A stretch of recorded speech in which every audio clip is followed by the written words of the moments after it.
विपिन जी, आपसे बिहार की ये जो सूरत हाल इस वक्त बनी हुई है, इसका तफसील पहले समझ लें।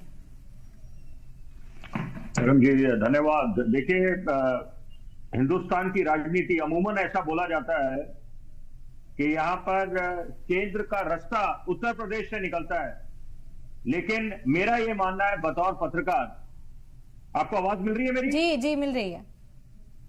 देखिए, मेरा ये मानना है बतौर पत्रकार, पूरा जीवन खपा दिया हमने पत्रकारिता में, तो कि बिहार की जो राजनीति है, क्योंकि बिहार में अनेकों चाणक्य हैं, जबकि बोला यह जाता है कि माननीय गृह मंत्री अमित शाह जी हिंदुस्तान के वर्तमान दौर के 21वीं सदी के चाणक्य हैं और रणनीति में महारत हासिल है उनको, क्योंकि लोकतंत्र का जो महापर्व होता है जिसको चुनाव कहते हैं, उसमें रणनीति पे सब कुछ निर्भर करता है कि आप कैसे अपने वोट बैंक को भी साधे, सीट शेयरिंग का फॉर्मूला क्या रहे, कैसे जो आपके साथ जो बाकी आपके समर्थक थे वो हताश हो गए उनको कैसे मनाया जाए। तो ऐसी तमाम फैक्टर्स जो है कि उसमें किसको महारत हासिल है, तो वो अमित शाह है। लेकिन जहां तक बिहार के नेताओं की बात है तो उनको अपनी महारत हासिल है। तो यहाँ पर ये बड़ा दिलचस्प मुकाबला हो गया यहाँ पर, क्योंकि देखिए एक तरफ नीतीश कुमार, क्योंकि सारी बातें किस पे टिकी हुई है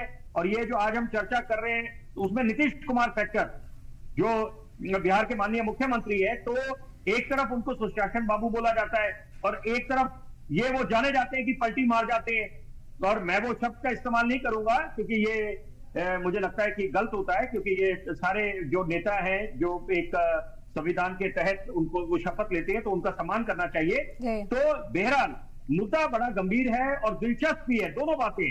क्योंकि गंभीर इसलिए क्योंकि यहाँ पर बिहार की जनता क्या ठगा महसूस करेगी, क्योंकि यहाँ पर जो भी होता है, देखिए जो भी है, क्योंकि बार बार अगर ये सत्ता बदली जा रही है, सरकार बदली जा रही है, तो नुकसान किसका होता है? एक आम आदमी का होता है नुकसान यहाँ पर। और आप उसमें कोई भी दलील दे दे, वो जनता के गले नहीं उतरने वाली। जनता, अगर आप ये समझते हैं कि बिहार के नेता बड़े सक्षम है, बुद्धिजीवी है और उनको महारत हासिल है, तो बिहार की जनता भी उतनी सक्षम है।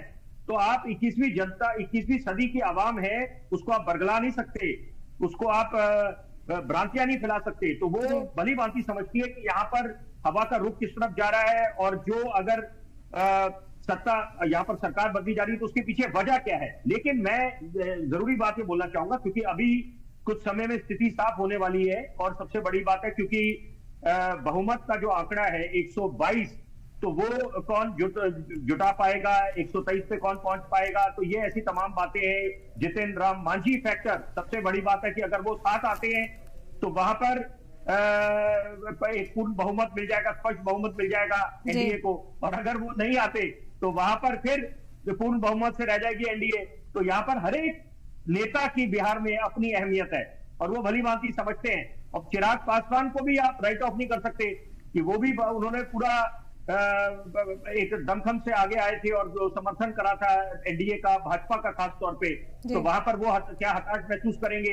और यहाँ पर कुछ ऐसे नेता हैं। लेकिन यहाँ पर एक बात तय है कि क्योंकि सबकी नजरें टिकी हुई हैं 2024 के बड़े वाले चुनाव पे, जो लोकसभा का चुनाव है, और यहाँ पर मनोबल पे बहुत कुछ निर्भर करता है। इसको आप सेमीफाइनल मान लीजिए।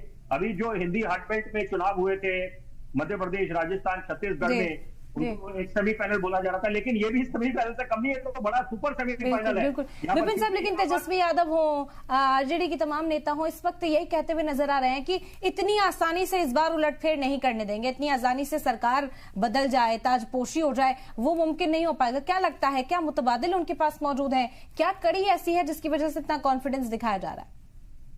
बहुत, आपका सवाल बहुत लाजवाब है, आप बधाई के पात्र हैं। देखिए बिल्कुल मुद्दा यही है, क्योंकि आपने अगर ये उनका खुद का, उनकी जो पॉलिटिकल मैच्योरिटी है तेजस्वी यादव की, वो दर्शाता है कि वो खुद, एक तो होता है कि आप मैच के पहले ही आप हार मान लें कि परिणाम आए नहीं और आपने हाथ खड़े कर दिए, तो ये अच्छी बात है कि आपने एक बिल्कुल, आप भी अपने जो सारे आपके जो पत्ते हैं उनको आप सार्वजनिक नहीं कर रहे, और वो बार बार उनकी तरफ से भी बयान आ रहा है आरजेडी की तरफ से कि अभी हमने पत्ते हमारे जब खुलेंगे तो बिल्कुल तस्वीर बिल्कुल साफ होगी और क्या होने वाला है वो भी आप भी धैर्य रखिए यहाँ पर।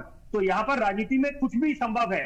यहाँ पर अगर आप एक ये समझ के टेकन फॉर ग्रांटेड है कि यहाँ पर हवा आप बिल्कुल बाजी मार जाएंगे, ऐसा नहीं है। यहाँ पर अंत तक, जब तक फैसला नहीं आ जाता था, धैर्य रखना चाहिए और सबसे बड़ी बात है, क्योंकि 2024 का जो चुनाव दस्तक दे रहा है, अब इस पे क्योंकि मनोबल पे सब कुछ निर्भर करेगा यहां पर, क्योंकि यहां पर अगर आप यहां पर सत्ता पलट हो जाती है और यहां पर फिर दोबारा से भाजपा और जेडीयू साथ हाथ मिला लेते हैं और सत्ता पे काबिज हो जाते हैं, तो इसके मायने क्या है?